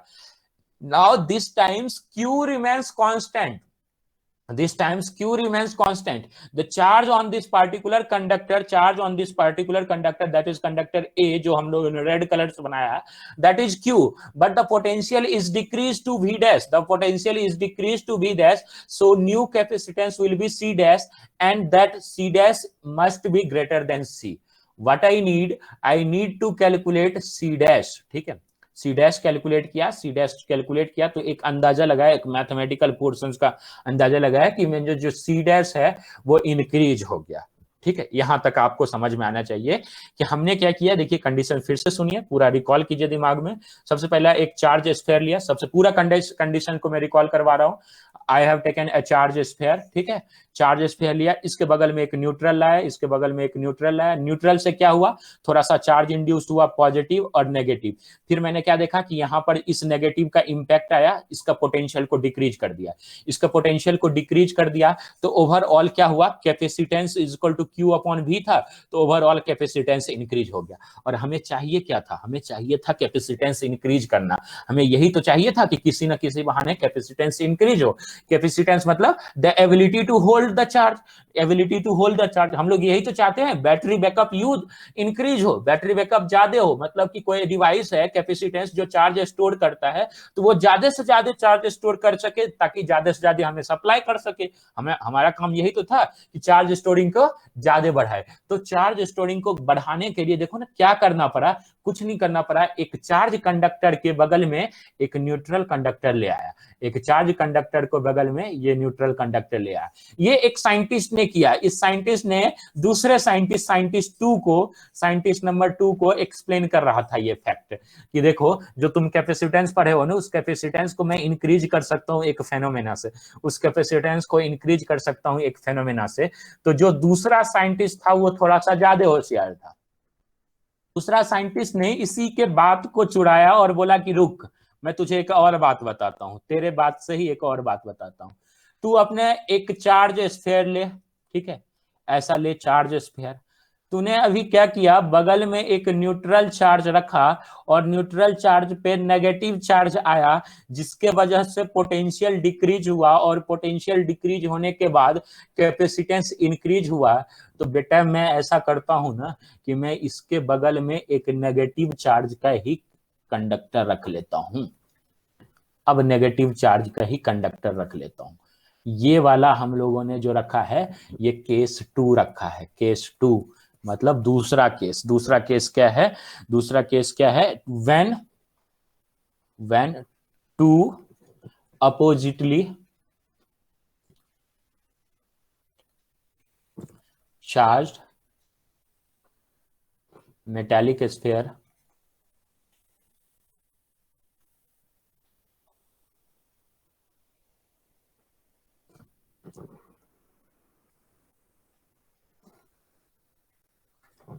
क्लोज, ठीक है। Two oppositely charged metallic sphere are placed close, ठीक है। इनके बीच का भी डिस्टेंस हम लोग मानेंगे x, इनके बीच का भी हम लोग डिस्टेंस मांग लेते हैं, क्या x मान लेते हैं, ठीक। तो अब देखो पहले क्या था बेटा, यहाँ पर मैंने क्या बोला हर्षिता, कि सिर्फ इधर को नेगेटिव चार्ज था जिसके वजह से इसका इफेक्ट डोमिनेट कर गया था। अब तो मैं बोल रहा हूं कि ये पूरा का पूरा ही नेगेटिव चार्ज है, तो पूरा का पूरा ही नेगेटिव चार्ज है, तो इनका इफेक्ट तो यहां पर आएगा पोटेंशियल पे। तो अगर जो इनिशियल इसका हम लोग रेडियस कुछ आर मान लेते हैं, इनिशियल पोटेंशियल वी आई को क्या लिखेंगे, के क्यू अपॉन आर, तो वी जो फाइनल होगा वो क्या हो जाएगा, के क्यू अपॉन आर माइनस के क्यू अपॉन एक्स, ठीक है। अब ये मैंने बोल दिया वी फाइनल, वी फाइनल को वी डबल डैश से पहले वी डैश से दिखाया था, अब वी डबल डैश से दिखाया, ठीक है। तो मैंने बोला जो वी डबल डैश है, वी डबल डैश है, ये उससे भी कम है, किससे, वी डैश से, ये उससे भी कम क्या है, किससे, वी से। देखो सबसे कम कौन सा हो गया, वी डबल डैश। अब हम लोगों ने पूरा का पूरा नेगेटिव चार्ज यहां पर रख दिया ना, तो अब इन सब का इफेक्ट यहां पर आ रहा होगा, इन सब का इफेक्ट यहां पर आ रहा होगा, मतलब सबके वजह से वही के क्यू अपॉन आर के वजह से कुछ ना कुछ तो डिस्टेंस होगा सबका बीच में, कुछ ना कुछ तो डिस्टेंस होगा। पर मैं ये बोल रहा हूं कि जो सेकेंड पोटेंशियल निकाला है V double dash, V double dash, वो तो बहुत कम है, वो किससे कम है, वी डैश से भी कम है। यानी कि जो सी डबल डैश मैं निकाल रहा हूं एकदम नया कैपेसिटेंस, दूसरा नया capacitance, that will be Q upon V double dash, ठीक है। सी डबल डैश जो होगा वो सबसे ज्यादा होगा, किससे ज्यादा होगा, सी डैश से भी ज्यादा होगा, सी से भी ज्यादा होगा, यानी कि कैपेसिटेंस और कैपेसिटेंस और इंक्रीज हो गया। अब देखो कहां पर हम किस राह पे चल चुके हैं, किस राह पे चल चुके हैं, हमारा एक काम है, देखिए अब पूरी कहानी सुनिए। एक कंडक्टर है, कंडक्टर की चार्ज चार्ज स्टोरेज एबिलिटी को, चार्ज स्टोरेज एबिलिटी को कैपेसिटेंस कहते हैं। तो मैंने बोला कि मुझे चार्ज स्टोरेज एबिलिटी बढ़ानी है, कैपेसिटेंस बढ़ानी है, तो मैंने देखा C is equal to Q upon V होता था, तो मैंने बोला कि अगर जो क्यू इंक्रीज करोगे तो वी इंक्रीज होगा, क्यू डिक्रीज करोगे तो वी डिक्रीज होगा। तो मैंने बोला ये काम तो नहीं हो सकता, तो मैंने पहला केस रखा ये वाला, दूसरा केस रखा ये वाला, नेगेटिव वाला रखो, एक पहला केस पॉजिटिव नेगेटिव, ऐसे करते करते मैंने C इंक्रीज करना शुरू कर दिया, C मतलब कैपेसिटेंस इंक्रीज करना शुरू कर दिया। और यही तो काम चाहिए था कि धीरे धीरे जो चीज आपने किया है उसमें इंप्रूवमेंट करो, यानी कि आपका कैपेसिटेंस एक कैपेसिटी होना चाहिए वो इंक्रीज कर रहा है।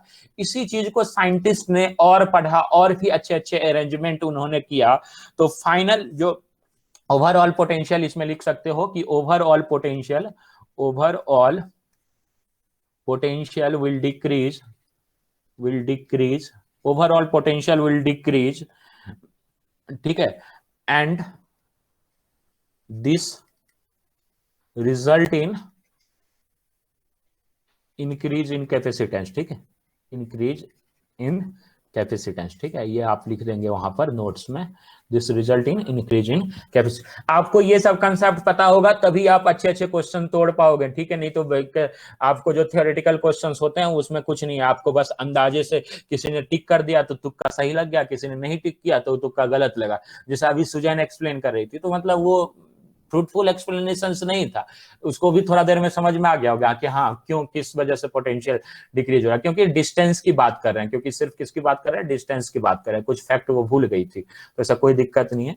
तो ओवरऑल साइंटिस्टों ने क्या किया, इस पे बहुत सारे अरेंजमेंट उन्होंने चेक किए, बहुत सारे अरेंजमेंट ट्राई किया, तो अपने जो सिलेबस में है वो है पैरेलल प्लेट कैपेसिटर, जो अपने सिलेबस में है वो क्या है, पैरेलल प्लेट कैपेसिटर। तो एक बार लास्ट क्वेश्चन यहां तक कि am I clear to all up to this point.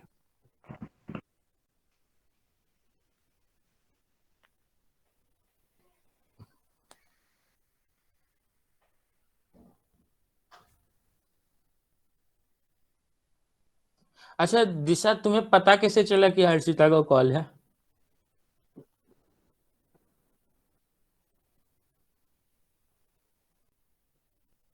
आवाज कहाँ, आवाज तो मैं कान में लगा रखा था उसका। नहीं, मुस्कान तो मेरे ऐसे ही चेहरे पे रहता है, मेरा स्माइली फेस है यार।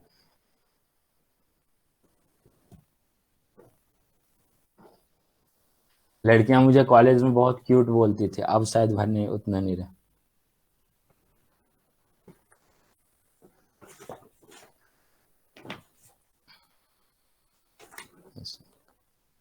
ठीक है, चलो अब नए कहानी सुनते हैं। तो नई कहानी जो है अपने पास वो है पैरेलल प्लेट कैपेसिटर। ठीक है, दिस इज जो पूरा अपना अरेंजमेंट है वो कैसा है, पैरेलल प्लेट कैपेसिटर। ये जो सीबीएसई के सिलेबस में है, बहुत सारे कैपेसिटर फॉर्मेशन हो सकते हैं, जिसमें अपने सिलेबस में क्या है, पैरेलल प्लेट कैपेसिटर। ठीक है, और दो दो तरीके के और हम पढ़ेंगे, वो भी है सिलेबस में, उससे क्वेश्चंस पूछ रखा है। एनसीईआरटी में नहीं है वो, लेकिन उससे क्वेश्चंस पूछ रखा है। तो इसके आगे 3 तरीके का कैपेसिटर और पढ़ेंगे। ठीक है, पैरेलल प्लेट के अलावा 3 तरीके का कैपेसिटर और हम लोग पढ़ेंगे। तो जो सबसे पहले हम लोग टाइप्स ऑफ कैपेसिटर में पढ़ रहे हैं, ये ऐसा लिख देते हैं बेटा, टाइप्स ऑफ कैपेसिटर में, टाइप ऑफ कैपेसिटर। ठीक है, तो उसमें हम लोग सबसे पहला कैपेसिटर रखते हैं टाइप ऑफ कैपेसिटर में।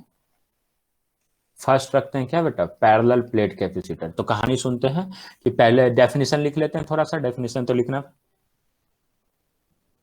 अब पैरेलल प्लेट कैपेसिटर,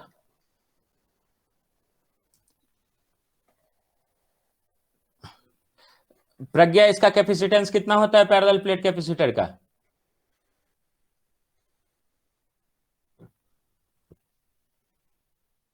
भैया Q/V।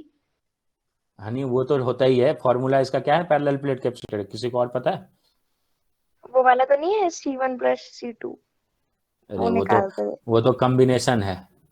हाँ रुको, यार किसी को लकीड़ा सर ने पढ़ाया तो था। किसी और को याद है?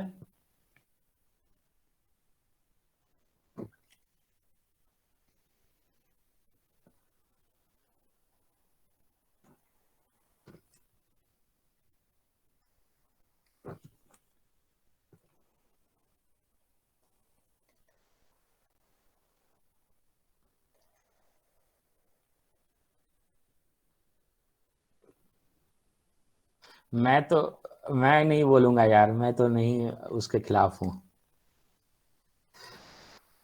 ठीक है, स्कूल में पढ़ना है क्या?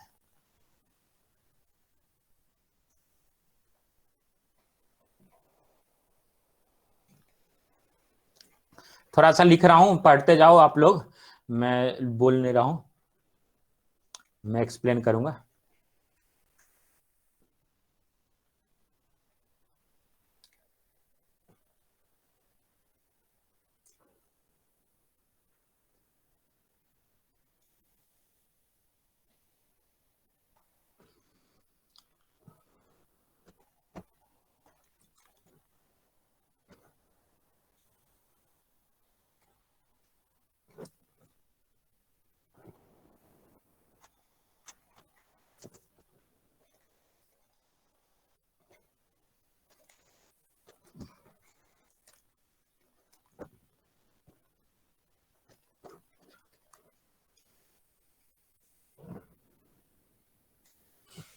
चलिए तो शुरू करते हैं पैरेलल प्लेट कैपेसिटर। जिसने पढ़ लिया ठीक है, जिसने नहीं पढ़ा अब सुन लो, लिखने के लिए लिख लेना। ठीक है, क्या होता है पैरेलल प्लेट कैपेसिटर, कैसे करते हैं? तो इतना तो भैया बात, AE/D था शायद। हाँ, A epsilon not upon D. ठीक है, अब सुनते हैं कहानी। अब आराम से सुनो, तुम लोग भी कहानी सुनो और एकदम याद हो जाएगा। ऐसा कुछ भी नहीं होगा जो ऐसा कुछ भी याद नहीं रहेगा, इसमें बहुत सारी बातें हैं, एकदम दिल से समझ लोगी, इसको फील कर लोगी, आराम से समझो। इतना तो बात मुझे समझ में आ गया कि कैपेसिटर जब बनना है तो एक पॉजिटिव रहे और एक नेगेटिव रहे, एक पॉजिटिव रहे एक नेगेटिव रहे, तो इस केस में मैक्सिमम कैपेसिटेंस होता है। इस केस में मैक्सिमम कैपेसिटेंस होता है। ये बात गौरव समझ में आता है कि अगर जो एक इधर पॉजिटिव कंडक्टर रहे और एक इधर नेगेटिव कंडक्टर रहे, तो जो कैपेसिटेंस होगा दैट विल बी मैक्सिमम, क्योंकि इनके बीच में जो चार्ज स्टोर होगा वो मैक्सिमम होगा। अभी हम थोड़ा देर पहले हम लोगों ने इस बात को वेरीफाई किया, इस बात को हम लोगों ने थोड़ा देर पहले वेरीफाई किया कि चलो भाई मैक्सिमम होगा तो इस पे हम लोग लोगों ने बात करना शुरू किया। तो उन्होंने बोला कि पैरेलल प्लेट कैपेसिटर कैसा है, तो उन्होंने बोला कि आप क्या कीजिए, दो प्लेट को इस तरीके से, दो प्लेट को पैरेलली रख दीजिए, दो प्लेट को पैरेलली रख दीजिए, ठीक है, दो प्लेट लीजिए और उन दोनों प्लेट को पैरेलल रख दीजिए इस तरीके से, इनके बीच में थोड़ा सा गैप बना के, इनके बीच का थोड़ा सा गैप एक बना के, ठीक है, इस तरीके से गैप, इनके बीच का ये रहा गैप, पैरेलल इस तरीके से हम लोगों ने रख दिया, ठीक है, ऐसा प्लेट रखा हुआ है दोनों। थोड़ा सा आप अगर जो ये डायग्राम थोड़ा ढंग का नहीं बना तो let me draw a proper diagram.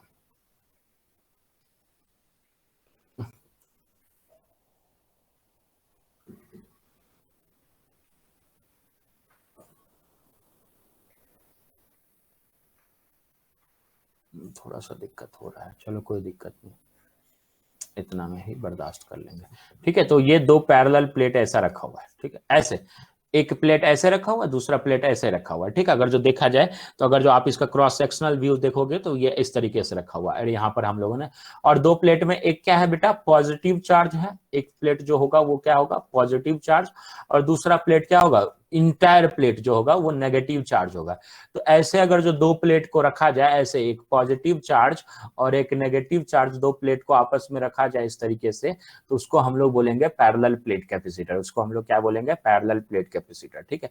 एक में पूरा का पूरा पॉजिटिव चार्ज बोला और एक में पूरा क्या बोला बेटा, नेगेटिव चार्ज, इस तरीके का अरेंजमेंट हम बोल दिए इसके तरीके से, नेगेटिव चार्ज, ठीक है, नेगेटिव चार्ज, ये पूरा का पूरा अरेंजमेंट है, पॉजिटिव चार्ज और नेगेटिव चार्ज। इसमें भी बहुत सारी बातें हैं कि देखो यहां से पॉजिटिव चार्ज से जो इलेक्ट्रिक फील्ड लाइंस निकलेगी वो कहां पर जाएगी, नेगेटिव के तरफ जाएगी। पॉजिटिव चार्ज से जो इलेक्ट्रिक फील्ड लाइंस निकलेगी वो किधर को मूव होगी, नेगेटिव चार्ज के तरफ मूव होगी, ऐसे, ठीक है। अगर जो थोड़ा सा एक एक्सप्लेनेशंस देना हो तो मैं 1 मिनट आपके सामने स्क्रीन पे आता हूं, थोड़ा सा बात समझिए इस बात को, ठीक है। उसने क्या किया, देखिए कहानी से कहां से शुरू हुई थी, कहानी यहां से शुरू हुई थी, कोई कंडक्टर है जिसकी एबिलिटी टू होल्ड चार्ज को कैपेसिटेंस बोलते हैं। तो मेरा काम था कि ये चार्ज ज्यादा स्टोर करे, यानी इसकी कैपेसिटेंस इंक्रीज हो। तो कैपेसिटेंस इंक्रीज करने के लिए हम लोगों ने काम करना शुरू किया। हम लोगों ने सबसे पहला काम किया, बगल में न्यूट्रल चार्ज रखा तो उससे थोड़ा सा इंक्रीज हुआ, फिर बगल में नेगेटिव चार्ज रखा, उससे थोड़ा और इंक्रीज हुआ। तो पहले तो स्फेरिकल कंडक्टर लिया था, फिर हम लोगों ने अलग अलग टाइप का कंडक्टर लेने लगा। जो सबसे बेसिक कंडक्टर है वो ये है पैरेलल प्लेट। कैसा पैरेलल प्लेट, एक प्लेट ऐसे है और दूसरा प्लेट ऐसे है, मतलब दोनों प्लेट को इस तरीके से क्लोज रखा गया। देखो कितना क्लोज रखा गया हो कि इनके बीच का जो mm सेपरेशन है ना वो mm में होगा, 2 mm 3 mm, मतलब इवन 1 मीटर भी दूरी नहीं है, 5 सेंटीमीटर भी दूरी नहीं है, 1 सेंटीमीटर भी दूरी नहीं है, बहुत बहुत सारे प्लेट को एकदम क्लोजली रख दिया गया, 1 mm के डिस्टेंस पे रख दिया, 0.9 mm के डिस्टेंस पे रख दिया, बहुत कम इनके बीच का सेपरेशन।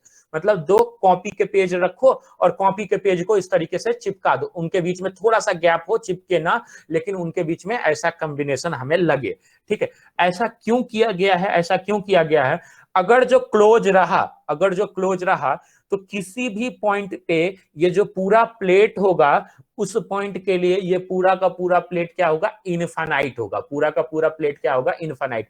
मैंने ये कंसेप्ट आपको पहले भी एक्सप्लेन कर रखा है कि इनफाइनाइट का मतलब क्या होता है। इनफाइनाइट आप कैसे करेंगे भाई, इनफाइनाइट अगर जो आपको समझना है तो मैंने बोला था ना, इनफाइनाइट एक शीट ऑफ पेपर भी बन सकता है कि जब अगर जो आप नजदीक उसके नजदीक मुंह ले जाएंगे तो वो पूरा का पूरा शीट ऑफ पेपर क्या होगा, इनफाइनाइट बन जाएगा। क्यों, क्योंकि जो पॉइंट्स है उसके बहुत क्लोजर है। तो उसी तरीके से ये जो सीट है इसके बीच वाला जो पॉइंट होगा ये इसके लिए इनफाइनाइट होगा और ये जो सीट है इसके लिए भी इनफाइनाइट होगा। यानी अगर जो दोनों सीट को पैरेलली इस तरीके से, ऐसा ये पूरा सीट है उसको पैरेलली मतलब इस तरीके से रख दिया गया तो उनके बीच का कोई भी पॉइंट होगा तो उनके लिए वो सीट क्या होगा, पूरा का पूरा इनफाइनाइट होगा, वो पूरा का पूरा सीट होगा इनफाइनाइट।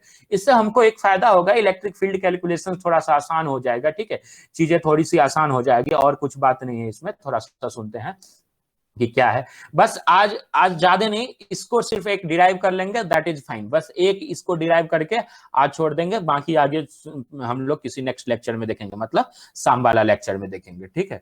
तो ऐसे हम लोगों ने दो प्लेट को रख रखा है, इस तरीके से हम लोगों ने दो प्लेट को रख रखा है। कोई कोई ऐसे भी दिखाते हैं उसको, कोई कोई इस तरीके से भी दिखाते हैं कि पहला इस तरीके से, मतलब आपने क्या किया, वो ऐसा क्रॉस सेक्शनल के बदला इस तरीके से प्लेट बोला कि ऐसे प्लेट रखा हुआ है, इस तरीके से प्लेट रखा हुआ है दोनों प्लेट, तो उसने बस ऐसे बस आगे वाला क्रॉस सेक्शनल दिखा देता है, ये वाला क्रॉस सेक्शनल दिखा देता है, ठीक है। तो मैंने बोल दिया कि चलो आगे क्रॉस सेक्शनल देख लिया, तो उसने बोला कि ऐसा इस तरीके से ये सीट हुआ ऐसे, ठीक है, सिर्फ ये दिखा रहा है, बस इतना दिखा रहा है, ठीक है।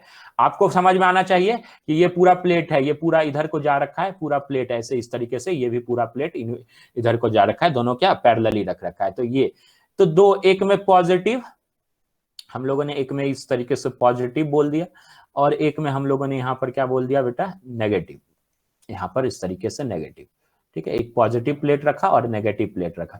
इनके बीच का सेपरेशन बहुत कम है, इतना कम है कि ये दोनों को इनफाइनाइट प्लेट मान जा सकते हैं, ठीक है। तो मैंने बोला इन दोनों के बीच का सेपरेशन जो है, लेट अस सपोज इन दोनों के बीच का सेपरेशन वो है डी। अच्छा, दूसरी बात हम लोगों ने बोला कि जो एरिया ऑफ प्लेट है, मतलब ऐसे देख रहे हो, जो पूरा प्लेट का एरिया होगा, area of plate, area of जो प्लेट है उसको हम लोगों ने ए मान रखा है, एरिया ऑफ प्लेट को क्या मान रखा है, ए। तो मैंने बोला ये पॉजिटिव है तो सरफेस चार्ज डेंसिटी होगा, तो इसको प्लस सिग्मा बोलते हैं, इसको माइनस सिग्मा, क्योंकि पूरा का पूरा सरफेस पे ना, ऐसे ये पूरा का पूरा सरफेस पे चार्ज डिस्ट्रीब्यूटेड है ना, सरफेस पे चार्ज डिस्ट्रीब्यूटेड है, और सरफेस पे जब चार्ज डिस्ट्रीब्यूटेड रहता है तो उसको सरफेस चार्ज डेंसिटी बोलते हैं, सिग्मा। तो ये प्लस सिग्मा और ये माइनस सिग्मा दोनों से रिप्रेजेंट कर दिया। अब देखो थोड़ा सा, नाउ फाइनल डिस्कशन ये है कि to find the direction of electric field lines. तो मैंने बोला कि इसके वजह से यहां पर देखोगे, इस पॉजिटिव चार्ज की वजह से इलेक्ट्रिक फील्ड इस डायरेक्शन में होगा, और नेगेटिव चार्ज अपने तरफ इलेक्ट्रिक फील्ड खींचना होगा, उसका भी इलेक्ट्रिक फील्ड इधर की होगा। तो बेसिकली देखा जाए तो इलेक्ट्रिक फील्ड ये इधर पॉजिटिव से शुरू होगा और नेगेटिव पे जा रहा होगा, पॉजिटिव से शुरू होकर कहां पे जा रहा होगा, नेगेटिव पे जा रहा होगा। यहाँ पर यूनिफॉर्म इलेक्ट्रिक फील्ड क्रिएट होता है, ठीक है।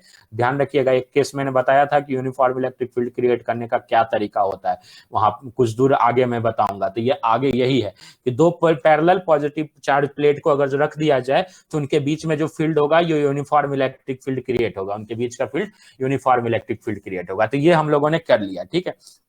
अब हम लोग को काम क्या है कि we will write the electric field, we will write the electric field. तो कैसे होगा, इनसाइड में देखते हैं कैसे इलेक्ट्रिक फील्ड है। आप तो समझ में आ गया ना, दो पैरेलल प्लेट के बीच में इलेक्ट्रिक फील्ड है, तो that will store electrostatic potential energy in the form of electric field. It will satisfy the definition of capacitor. Capacitor का अगर जो डेफिनेशन देखेंगे तो जो मैंने लिखा है वो यही लिखा है, combination of conductor.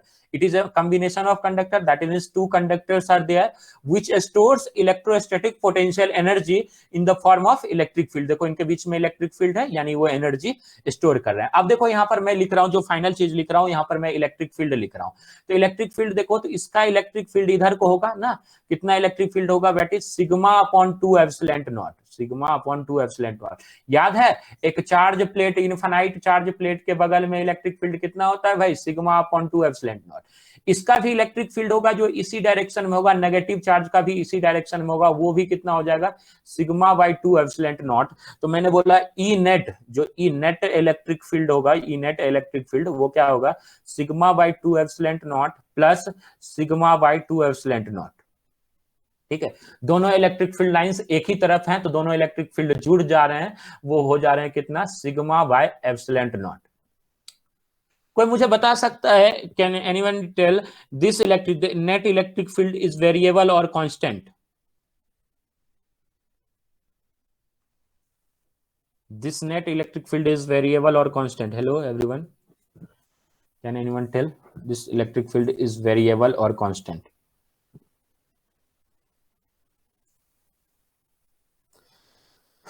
Gaurav, Harshita, Sania, constant constant constant, ठीक है। कोई वेरिएबल वाला है? नहीं, तो वेरिएबल है ही नहीं इलेक्ट्रिक फील्ड, तो वेरिएबल वाला आपको ऑप्शन रखना ही नहीं। अब जब sigma bye 2 epsilon not constant है तो सिग्मा बाय एप्सिलॉन नॉट भी कांस्टेंट होगा, तो this is a constant electric field, this is a constant electric field. तो कांस्टेंट इलेक्ट्रिक फील्ड हो, अगर जो आपको ध्यान होगी कि V इज इक्वल टू हम लोग क्या लिखते थे, minus of integral E dot d R. V is equal to क्या लिखते थे, minus of integral E dot d R, ठीक है। तो potential is minus of integral d E dot d R, तब जब इलेक्ट्रिक फील्ड क्या हो, इलेक्ट्रिक फील्ड क्या हो, वेरिएबल, इलेक्ट्रिक फील्ड क्या हो, वेरिएबल। अगर जो इलेक्ट्रिक फील्ड वेरिएबल नहीं है तो पोटेंशियल डायरेक्टली लिख सकते हैं E इंटू डी, ये भी चीज मैंने बताया था। जब इलेक्ट्रिक फील्ड वेरिएबल नहीं है तो पोटेंशियल डायरेक्टली क्या लिख सकते हैं, E इंटू डी। इसीलिए मैंने बनाया जो कंडक्टर टू इलेक्ट्रोस्टैटिक 2 पढ़ाया ना, उसका पूरा कंसेप्ट यहाँ पर यूज होगा, ठीक है। E इंटू डी लिख सकते हैं कांस्टेंट इलेक्ट्रिक फील्ड के लिए। तो अब यहां से हम लोग लिख रहे हैं, ये डेरिवेशन है, दिस इज डेरिवेशन। क्या है ये 2 नंबर में आता है, derive the capacitance of, 2 number में बहुत फ्रिक्वेंटली आस्क्ड क्वेश्चन है, capacitance of parallel plate capacitor, ठीक है। सीबीएसई का 2 नंबर में पैरेलल प्लेट कैपेसिटर, ये फ्रिक्वेंटली आस्क्ड क्वेश्चन है, ठीक है। तो ये पैरेलल प्लेट आपको बनाना है, ई नेट दिखाना है, उसके बाद लिखना है सीधे capacitance is equal to charge upon potential difference, ठीक है। Charge upon potential difference, charge किसी एक प्लेट पे चार्ज, ठीक है, किसी एक प्लेट पे चार्ज हम लोग लिख रहे हैं, ठीक है। तो किसी एक प्लेट पे चार्ज लिख रहे हैं, चार्ज अपॉन पोटेंशियल डिफरेंस यानी Q अपॉन V।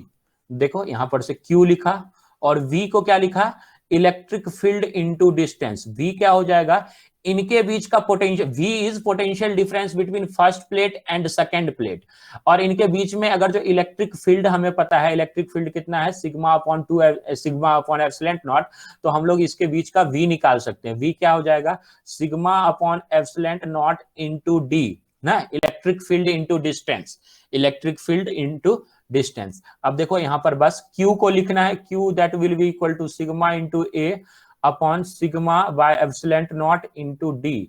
सिग्मा से सिग्मा कैंसिल, ये एप्सिलॉन नॉट ऊपर चला जाएगा तो क्या हो जाएगा, epsilon naught A upon D, this will be equal to epsilon naught A upon D. अब देखिए याद है कि सिग्मा क्या होता था, चार्ज पर यूनिट एरिया, तो यहां से चार्ज निकालोगे तो सिग्मा इंटू ए हो जाएगा, charge is equal to sigma into A हो जाएगा। तो वो चीजें आपको याद रखनी होगी, ठीक है। ये हम लोगों ने बचपन में खूब पढ़ा था, मतलब पहले चैप्टर में खूब पढ़ा था, sigma is equal to charge upon area, तो sigma into A is equal to charge. तो अगर जो किसी को याद नहीं रहता है तो वो साइड में लिख लें, किसी को याद नहीं रहता है तो वो साइड में लिख सकते हैं, ठीक है, कि sigma is equal to Q by A, ठीक है। तो यहां से Q क्या निकाल दिया, सिग्मा इंटू ए, सिग्मा और नीचे में पोटेंशियल, जो potential difference V is equal to क्या लिखा, sigma upon epsilon not into D. तो हर जगह यही लिखेंगे, Q अपॉन V, फॉर्मूला याद रखेंगे, Q upon V, sigma upon epsilon not into D. तो this is the parallel plate capacitance. अब देखो यहां पर ध्यान दो कि जो आपने सबसे पहला कैपेसिटर निकाला था, मैं नेक्स्ट पेज कर लेता हूं, थोड़ा सा नेक्स्ट पेज कर लेता हूं। सबसे जो पहला आपने कैपेसिटेंस निकाला था, याद है, ऐसा एक कंडक्टर था, स्फेरिकल कंडक्टर था, इसका आपने कैपेसिटेंस निकाला था 4 pi epsilon not into R. अभी आपने एक ऐसा कंडक्टर लिया है, इस तरीके से एक कंडक्टर, 2 कंडक्टर लिया है, ठीक है, और इसका आपने कैपेसिटेंस निकाला है epsilon naught A upon D. तो दोनों में आप देख सकते हैं, देखिए और भी प्रूफ करूंगा, बार बार प्रूफ करूंगा, 4 pi epsilon naught is constant and R is variable, sigma is constant, variable is what, a is area of plate and d is distance between the plate. area and distance, this is geometrical parameter, geometry ही तो है area, distance between plate, ये दोनों क्या है, geometrical parameter है, और radius ये भी क्या है, ज्योमेट्रिकल पैरामीटर्स है। तो जब कैपेसिटेंस निकाल रहे थे, इसका कैपेसिटेंस क्या, Q अपॉन V लिखा था, Q और V के बदला क्या लिखा था, KQ अपॉन R, Q से Q कैंसिल हो गया था, तो ये R बाय K आ गया था, यानी R बाई के को लिख दिया था 4 pi epsilon not into R। तो आप जब देख रहे हो, जब फाइनल स्टेटमेंट, जो मैं फाइनल आंसर जो निकाल रहा हूं कैपेसिटर का, यानी फाइनल जो फॉर्मूला निकाल रहा हूं, चाहे इसमें भी तो Q बाई V ही था, लेकिन Q को लिखा सिग्मा इंटू ए और V को लिखा sigma by epsilon not into D. तो सिग्मा से सिग्मा कैंसिल हो गया और ये आ गया epsilon naught A upon D. ये क्या आ गया बेटा, epsilon naught A upon D. तो दोनों केस में जो फाइनल एक्सप्रेशन आ रहा है, C is equal to 4 pi epsilon not into R और C इज इक्वल टू क्या आ रहा है, epsilon naught A upon D. दोनों केस में ये तो कांस्टेंट है, ये तो कांस्टेंट है, बस डिपेंड किस पे कर रहा है, एक में आर पे, एक में ए और डी पे, यानी सिर्फ और सिर्फ ज्योमेट्रिकल पैरामीटर पे डिपेंड कर रहा है, कहीं पर भी चार्ज पे डिपेंड नहीं कर रहा है। आप लेकिन नेट देखोगे तो कहीं कहीं चार्ज पे वो डिपेंडेंसी दिखाता है, ठीक है। तो ध्यान रखिएगा, capacitance is constant property and it's depends only upon geometrical parameters, it's depends only upon geometrical parameters. इसका डेरिवेशन का मेथड 2 भी है, इसका डेरिवेशन का मेथड 2 है, पर मैं मानता हूं कि मैं ज्यादा आपको सैचुरेट नहीं कर सकता हूं, ज्यादा आपको सैचुरेट नहीं करूंगा, आज यहीं पर छोड़ दूंगा, किसी नेक्स्ट दिन उसको आगे हम लोग दूसरे मेथड को करूंगा, ज्यादा नहीं, ठीक है। आप लोग को परेशान करने का मेरा कोई इरादा नहीं है, ठीक है। तो अच्छे से रहिए, फिर मिलेंगे, ठीक है। पढ़ते रहिए, नोट्स जितना तक करवाया उतना तक कर। Ram Ram. Thank you sir. Sir बोल के बूढ़ा कर ही देती हो, लेकिन कभी कभी हो रहे हैं, धीरे धीरे हो ही जाएंगे। नमस्ते नमस्ते।